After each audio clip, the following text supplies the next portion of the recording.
धान के खेती की एसआरआई विधि। धान उत्पादक देशों के क्षेत्रफल एवं उत्पादन की दृष्टि से भारत का स्थान पहला और दूसरा है, परंतु हमारे देश में धान की औसत उपज विश्व की तुलना में कम है। जापान, चीन, वियतनाम, अमेरिका, इंडोनेशिया, फिलीपींस देशों की तुलना में हमारी उत्पादकता काफी कम है। सीमित भूमि में कम से कम जल और खाद का उपयोग कर अधिक से अधिक उत्पादन लेने की विधि को अपनाने की आवश्यकता है। ऐसी ही एक विधि है जिसे श्री विधि का नाम दिया गया है। श्री शब्द अंग्रेजी के सिस्टम ऑफ राइस इंटेंसिफिकेशन का शॉर्ट फॉर्म है, जिसका हिंदी में शाब्दिक अर्थ धान का सघनीकरण पद्धति है। आइए इस पद्धति के विशेषताओं पर चर्चा करते हैं। खेत का चुनाव कैसे करें? खेत समतल होना चाहिए। सिंचाई की सुविधा स्वयं की हो तो ज्यादा अच्छा है। जल निकास की सुविधा अच्छा होना चाहिए। इस विधि में पानी की खेत में कम आवश्यकता होती है और पानी को खेत में भरकर नहीं रखा जाता। मिट्टी को केवल नम रखा जाता है। इस विधि में 5 से 6 किलो बीज प्रति हेक्टेयर की आवश्यकता होती है। इसमें विपुल उत्पादन देने वाली अथवा संकर बीजों का चुनाव करना चाहिए, अन्यथा कोई भी बीज लिया जा सकता है। जो 60 दिन से 180 दिन अवधि वाले धान बीज का चुनाव कर सकते हैं, जो उत्तम गुणवत्ता वाला हो, किसी भी प्रकार के कीट एवं बीमारी से मुक्त हो। नर्सरी लगाने से पहले बीजों को 17% नमक घोल से उपचार कर लेना चाहिए, ताकि आपको पूरे पुष्ट बीज मिले। इन पुष्ट और स्वस्थ बीजों को 24 से 30 घंटा तक पानी में भिगोकर गर्म और छायादार स्थान में रखना चाहिए। इससे अंकुरण अच्छा होगा और इसके बाद इसे नर्सरी में बोनी करें। इससे अंकुरण अच्छा होगा और शीघ्र लगाने योग्य होगा। धान बीज को बोनी के पूर्व थायरम 3 ग्राम प्रति किलो बीज की दर से या कोई भी अन्य फफूंदनाशक दवा से उपचारित अवश्य करें, ताकि बाद में रोगों से अच्छे प्रकार बचाव हो सके। फफूंदनाशक दवा उपचार के बाद क्लोरोपाइरिफास 20 सीसी या अन्य कोई कीटनाशक दवा से बीज उपचार करें। साथ ही एजेटोबैक्टर एवं पीएसबी जैव उर्वरक 5 ग्राम कल्चर प्रति किलो बीज की दर से उपचार करें। इसके बाद ही नर्सरी में धान की बोनी करनी चाहिए। नर्सरी बेड का निर्माण में क्या सावधानी करना चाहिए, इस पर चर्चा करते हैं। नर्सरी बेड बनाने के लिए मिट्टी को अच्छी जुताई कर भुरभुरी कर लें। किसी भी प्रकार के ढेला, पत्थर, कंकड़ न रहे, इसका ध्यान रखें। नर्सरी बेड की साइज 3 फीट चौड़ा और ऊंचाई 4 से 6 इंच रखना चाहिए। लंबाई आवश्यकता अनुसार रखा जा सकता है। एक मुख्य ध्यान देने वाली बात है कि नर्सरी का बेड उसी खेत में बनाएं जिस खेत में धान की रोपाई करनी है, ताकि नर्सरी उखाड़ने के आधा घंटे से 1 घंटा के भीतर रोपाई संपन्न हो जाए।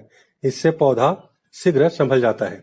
एसआरआई विधि में नर्सरी बनाने के लिए गोबर की कंपोस्ट खाद, वर्मी कंपोस्ट खाद, धान की भूसा को बराबर मात्रा में मिलाकर नर्सरी बेड के ऊपर 2 सेंटीमीटर की परत बिछाना चाहिए। इसके ऊपर 20 ग्राम बीज प्रति वर्ग मीटर डालकर बीजों को 2 से 3 दिन तक पैरा से ढक कर रखना चाहिए।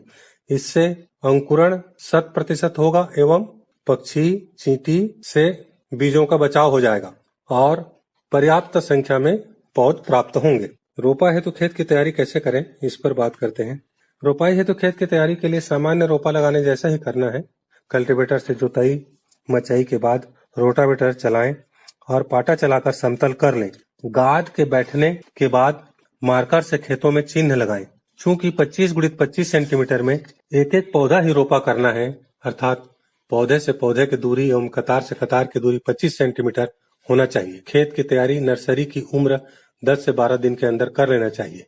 नर्सरी को उखाड़ने का कार्य सावधानी पूर्वक करें, जिससे जड़ों को कम से कम नुकसान हो, और रोपाई का कार्य नर्सरी के उखाड़ने के तत्काल बाद करें। जितना जल्दी रोपाई होगा उतना जल्दी ही पौधे संभल जाएंगे। रोपाई के समय खेत में 2 इंच तक पानी रखना चाहिए। रोपाई के पूर्व खेत में आधार खाद के रूप में धान के किस्म हेतु अनुशंसित उर्वरकों का पूरा स्फूर एवं पोटास का पूर्ण भाग अंतिम पाटा चलाने के पूर्व कर लेना चाहिए। एसआरआई विधि में खेत में पानी भरकर रखने की आवश्यकता नहीं होती है। रोपाई के बाद खेत को केवल नमी युक्त संतृप्त अवस्था में रखना पर्याप्त होता है। खेत में कहीं कहीं हल्की दरार भी पड़ जाए तो भी फसल की उपज प्रभावित नहीं होती है। उर्वरक कैसे प्रयोग करें, इस पर बात करते हैं। ये मान लीजिए किसी धान किस्म हेतु रासायनिक उर्वरक की सामान्य वैज्ञानिक अनुशंसा 80 किलो नत्रजन, 50 किलो स्फूर, 30 किलोग्राम पोटास है, तो ऐसी स्थिति में 25 किलोग्राम स्फूर और 15 किलोग्राम पोटाश की पूरी मात्रा को आधार खाद के रूप में अंतिम जुताई के समय डालकर पाटा चलाना है। चूंकि श्री पद्धति से धान की खेती में सामान्य अनुशंसित उर्वरक का 50% भाग उपयोग करना ही पर्याप्त होता है। इससे वांछित अधिकतम उपज प्राप्त हो जाती है। नत्रजन की 40 किलो मात्रा को 3 भागों में बांटकर देना होता है।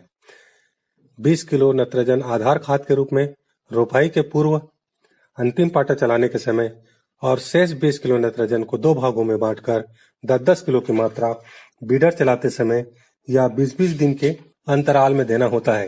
गोबर कंपोस्ट खाद 25 टन और बर्मी कंपोस्ट 3 टन का उपयोग रोपाई के पूर्व एक साथ कर लेना चाहिए।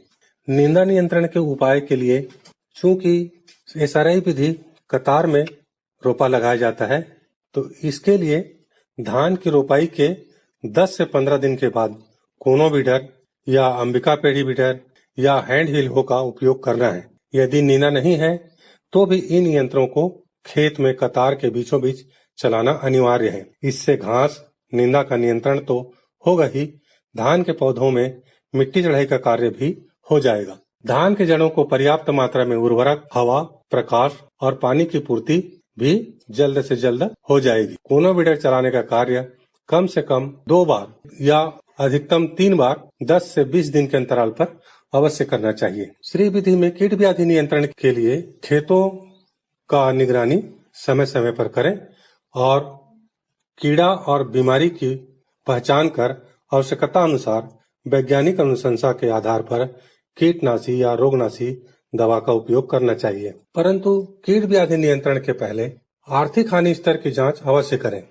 मित्र एवं शत्रु कीटों की संख्या को देखकर सर्वप्रथम प्राकृतिक और भौतिक नियंत्रण के उपाय करना चाहिए। जैविक दवाओं का उपयोग बाद में करें और अंत में कृषि रसायनों का उपयोग कीट व्याधि के नियंत्रण के लिए करना चाहिए। इस तकनीक में लागत खर्च कम आता है और उपज अधिकतम होता है। जैसे कि बीज पर लागत मात्र 10%, रासायनिक उर्वरक पर 50%, सिंचाई का खर्च 25% आता है। अर्थात सामान्य रोपाई में प्रति हेक्टर खर्च यदि 30,000 रुपए आता है, तो इस पद्धति में केवल 10,000 रुपए खर्च होगा और इसमें फसल के किस्म के अनुसार 25 क्विंटल प्रति हेक्टर से 100 क्विंटल प्रति हेक्टर उपज प्राप्त किया जा सकता है। धन्यवाद।